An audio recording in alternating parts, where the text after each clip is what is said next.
لا الزمالك خد 6 بطولات في موسم واحد. 2001 اعتقد في لما وصل كاس العالم للانديه. طيب يعني ما اعرفش الخبر ده. لا ده حقيقي.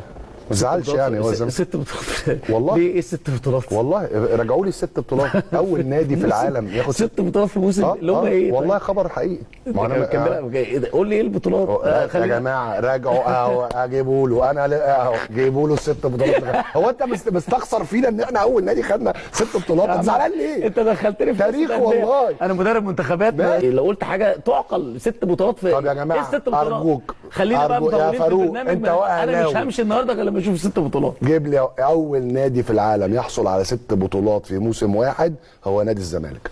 موسم واحد 6 بطولات؟ طب خلينا بس نحسبها. يا عم هجيب لك بيراجعوا اهو. ما نشوف. هجاوبك على الموضوع ده بس هراجع معاك ب6 بطولات. ثانيه واحده. العرق الزملكاوي يا جماعه طلع في ايده دلوقتي. لا هو 2002 ايه اللي حصل؟ ايوه دوري مصري سوبر مصري كاس مصر. ايوه دوري ابطال افريقيا السوبر الافريقي